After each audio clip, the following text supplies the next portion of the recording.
Welcome to my YouTube channel Anita Tarot. Saya salah satu reader tarot di Sumatera Utara.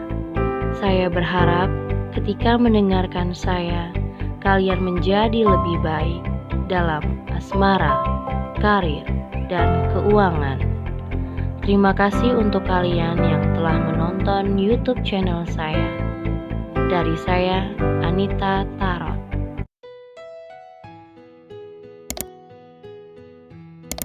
Guys, ketemu lagi sama aku di channel Anita Tarot, dan kali ini untuk si Taurus di akhir bulan September 2020.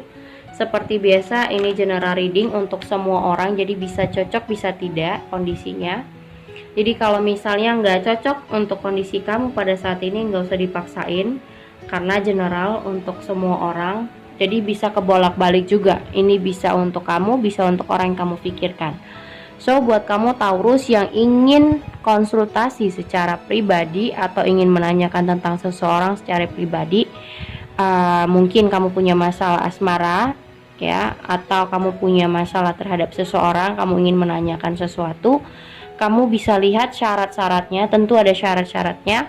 Lihat di bawah deskripsi judul, sudah aku taruh syarat-syaratnya, bagaimana caranya berkonsultasi, dan bisa juga hubungin aku lewat line ataupun Instagram. Taurus, bottom of the decknya di sini ada Eight of Pentacles, ada The Hangman, sama Ace of Sword. Di sini ada hubungan yang belum selesai sebenarnya. Mungkin juga putus tanpa kata-kata atau berpisah intinya kayak berpisah gitu aja. Mungkin ada berantem dan mungkin ngediemin, ya, sama-sama ngediemin dan tidak ada pembicaraan di sini. Iya, jadi kayak tidak ada obrolan sama sekali. Cuman dua-duanya sama-sama kayak ngediemin masalah dan ngediemin satu sama lain, yang membuat hubungan ini ngegantung sebenarnya, dan belum ada penyelesaiannya di sini. Karena di sini dibutuhkan bukan cuman conversation, tapi kesadaran dan introspeksi dari masing-masing sebenarnya. Karena keduanya juga punya ego yang gede. Di sini ada the strength. Dua-duanya sama-sama punya ngerasa benar. Jadi kalaupun misalnya salah satu bersalah, dia tetap ngerasa benar, ngerti nggak? Jadi itu juga yang aku rasa hubungan ini sulit untuk mencari solusi ketika ada permasalahan.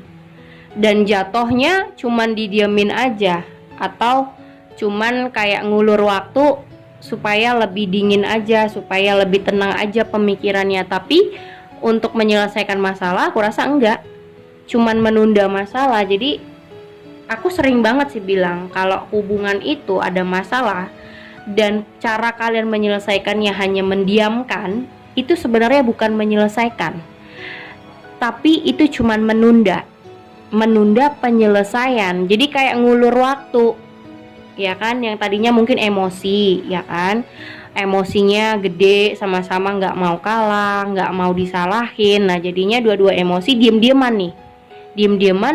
Tapi aku tanya sama kalian, apakah diem-dieman itu cara yang benar untuk nyelesain masalah? Aku rasa enggak, karena kamu mendiami masalah itu cuman menunda, artinya bukan menyelesaikan. Itu salah ya sebenarnya ya. Buat kalian yang berpikiran kalau hubungan punya masalah didiemin, itu sebenarnya menunda, bukan clear, tapi menunda.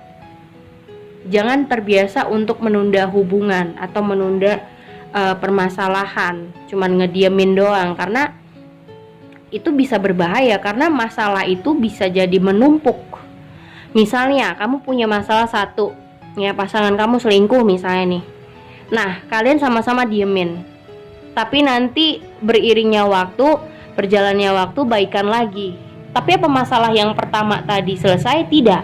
Itu cuman tertunda. Masuklah masalah kedua, ya, dimana mungkin dia ada janji tapi nggak ditepati. Nah, ini udah masalah kedua. Nah, jatuhnya berantem lagi, tapi ngediemin lagi, ya kan, ngediemin lagi. Masalahnya selesai? Ya enggak, cuman tertunda aja, cuman buat kepala dingin doang, tapi masalahnya nggak ada selesai. Nah, udah dua masalah kan, yang pertama belum selesai, yang kedua udah muncul. Nah, dapat lagi ketiga, masalah yang ketiga nih. Begitu juga cara kamu dan dia menyelesaikannya. Akhirnya apa? Ketiga masalah ini bisa keungkit. Ya, ngerti nggak maksud aku? Di pas masalah yang ketiga ini, masalah yang pertama dan yang kedua pasti keungkit lagi. Kenapa? Yang pertama belum selesai, yang kedua belum selesai, masuk di masalah ketiga. Ya udah, terakhir apa? Masalahnya numpuk di masalah ketiga. Jadi masalah 1 dan 2 itu munculnya di masalah ketiga. Yang ada bertambah kan? Jadi misalnya yang awalnya masalahnya cuma perselingkuhan, yang kedua janji nggak ditepati, yang ketiga dianya suka nggak ngasih kabar. Nah, jadi yang masalah ketiga dia nggak suka ngasih kabar, terus kamu pasti ngungkit nih, kamu pasti selingkuh. Nah, masuk kan di masalah yang pertama tadi, karena masalah yang pertama tadi belum selesai. Masuk lagi kedua. Nah, kamu udah janji terus-terusan ngasih kabar, kamu harus tepat waktu, kamu harus nepati janji kamu. Ternyata apa? Kamu bohong lagi, pasti kamu keselingkuh lagi, pasti kamu nggak nepati janji lagi.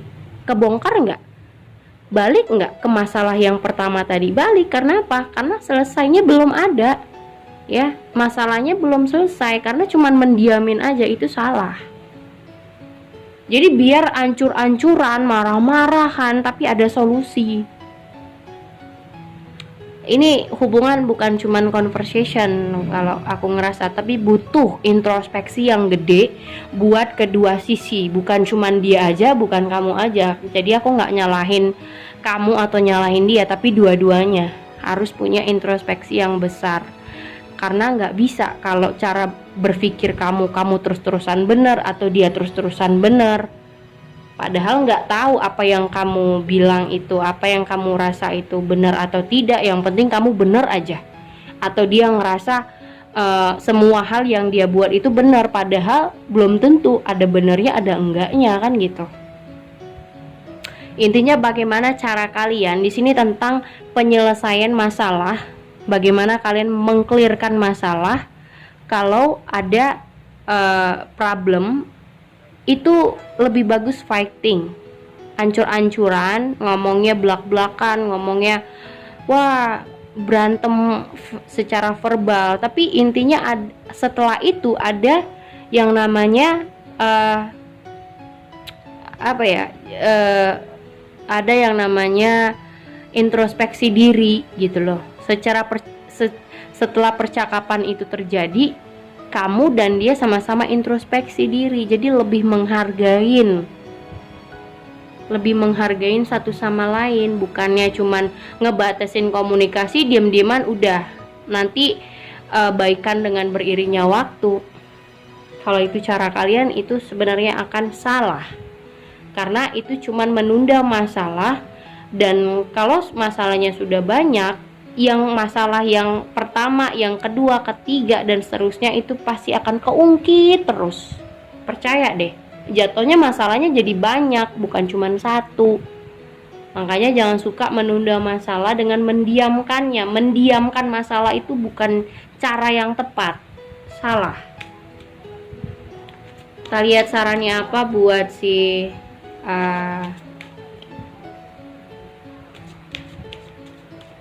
buat kamu ya, sarannya apa buat kamu di akhir. Oke, this could be the one.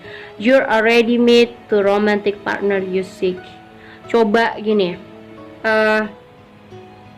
coba kamu supaya hubungan ini bisa romantis lagi, coba mainin feel kalian.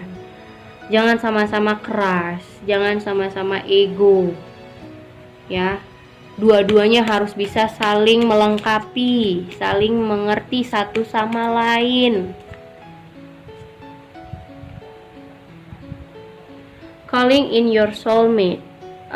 Coba untuk your prayer, doa kamu, affirmation and visualization help bring you together. Nah, coba dua-duanya sama-sama bekerja sama untuk bisa membangun sebuah hubungan yang solid gitu loh. Solid, ngerti gak sih? Solid, sama-sama.